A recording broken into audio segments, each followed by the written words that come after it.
Imagine unaliving yourself because you think you're worthless and you haven't accomplished anything in life, only to become one of the greatest artists ever. Hi babies, this is Paula, and in today's video I want to talk about Van Gogh because I was in Amsterdam last week. And I do not only want to talk about his art and his beautiful masterpieces, but of the woman who made him famous, because as we know, he died being unknown. But we all also know that he's one of the best artists or most renowned artists in the world. Why is it? How is it? Well, there's a woman called Johanna who knows the answer and was the one who did it all. So buckle up and let's uncover this woman's strategy of how to make someone famous. Last week I got the chance to visit a beautiful city called Amsterdam. And I'm guessing like most of you know which city is. It's in the Netherlands, and god damn it, it was really beautiful and really organized. And so I got to visit the Van Gogh Museum. For anyone who likes art and also enjoys history, I would highly recommend going to Amsterdam, especially to the Van Gogh Museum. But I'm very curious, okay? So I was walking around the museum and I was thinking, okay, what about the artist, you know, as a person rather than as an artist? And if he died before becoming famous, how did he become famous? You know, it's like, how? And a day after my visit to the museum, I was on a tour, and the tour guide said, hey, did you know that it was actually a woman who kind of like built Van Gogh up? And I was like, what? What do you mean? And so I started doing some research because it was kind of like interesting. In my, I was having a nerdy strike of being highly curious, and so I just looked it up, and it turns out that, yeah, her sister-in-law made him famous. Throughout his life, Van Gogh had been a struggling artist. And he did not only struggle with his success in the arts, but also he had a hard time with his mental health. So much so that he just enrolled himself in an asylum. And he unalived himself by shooting him on the chest in 1890. And yeah, a few months later, his brother died. And so this woman, his sister-in-law, just inherited nothing but like 200 Van Goghs. To give you some context, by 1890, or when he died, Van Gogh had only sold one painting. He wasn't someone known.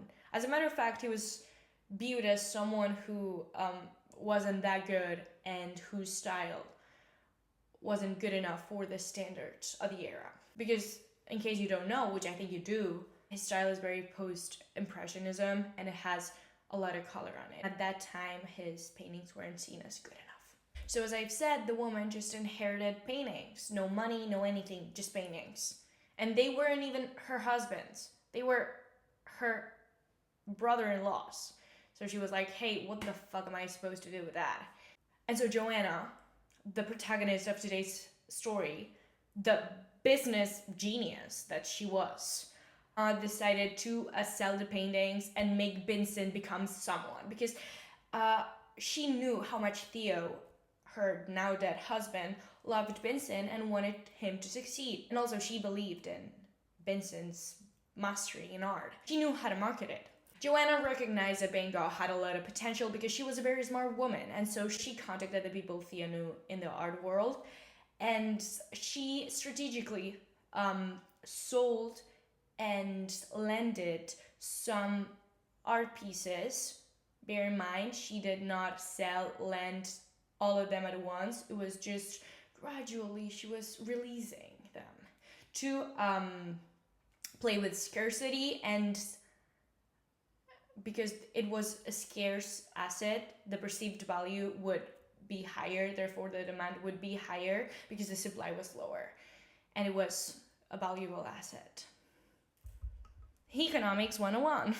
Because she knew if she sold them all at once and at a relatively low price, Vincent would become no one, because he would be seen as a whatever painter. He would be seen as a random painter that has no value. But if you just up the price, people would perceive this art piece as more interesting, more well done. And this is a thing, especially in art, because let's be honest, the pricing of art, the value of an art piece is purely speculative.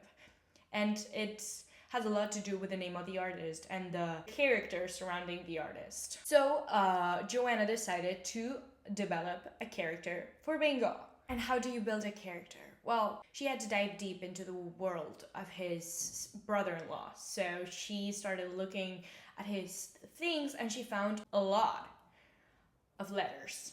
Most of them were from Vincent to Theo. And on those letters, a lot of the art pieces were explained and also his mental state. So it was a clear reflection of what Van Gogh was. Especially because art, it's something so in touch with the artist's feelings and views of the world. So the viewer cannot truly understand the artist if he or she ain't got some context on what's going on, you know? And by publishing the letters of Van Gogh, also gradually and strategically, Johanna made the viewer get attached to Van Gogh's paintings because now they got some context. Now we know what was going on. Now we know that he was struggling with mental health his whole life. And now we know that he was constantly suffering and he constantly thought that his work wasn't good enough. He still found a lot of happiness and joy in art and in nature. And the value he placed on those things was the reason why his paintings were so emotionally charged. Now you have the world talking about him.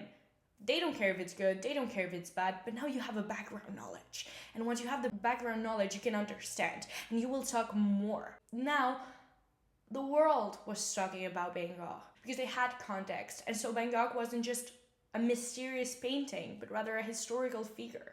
And that's why Johanna decided to sell and lend his art pieces, not to anyone, but to highly prestigious institutions and museums and collectors. She also targeted critics and important people to talk about Van Gogh. She knew the influence that important people in the art world had on the masses. By the early 1900s, Van Gogh had become an icon. His fame had skyrocketed, and it was due to the new century, because in the 1900s, Expressionism was on the rise, and as I've said, his paintings are a lot about feelings and expressing the world according to how he viewed it, very stained by his feelings. There's a very beautiful story about the moment before she died, or like months before she died. Johanna decided to sell her favorite art piece, one of those sunflower paintings, to the London Gallery, one of the most prestigious galleries in the world. And especially, it's like a full circle moment because there was a period in time where Van Gogh used to go to that same gallery and would look at the paintings and get inspired by it. And of course, it was a dream of him to have some of his paintings hanging on that gallery, and it did. And the sad part is that it was one of the favorite paintings of Johanna. She literally wrote a letter saying that, hey, I'm doing this for him because if it were for me, I would keep it.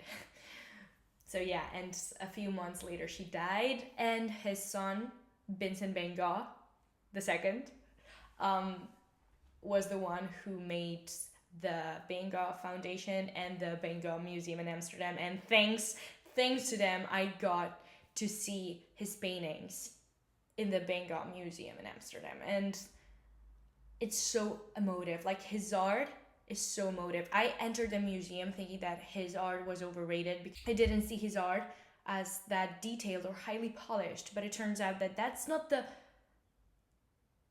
his thing. He's not perfect. He's emotive. It's the way he saw the world. And as a matter of fact, I ended up liking him so much that I bought a book about quotes that he wrote throughout his letters, and I use it as some sort of inspiration because that man was resilient AF. The only thing is that he was cursed. And his curse was that he was so mentally unstable that he literally cut an ear off and he literally shot himself to death. And it's kind of like sad, but it makes me wonder, if he hadn't suffered as much with his mental health, would he had been the genius and great artist that he was?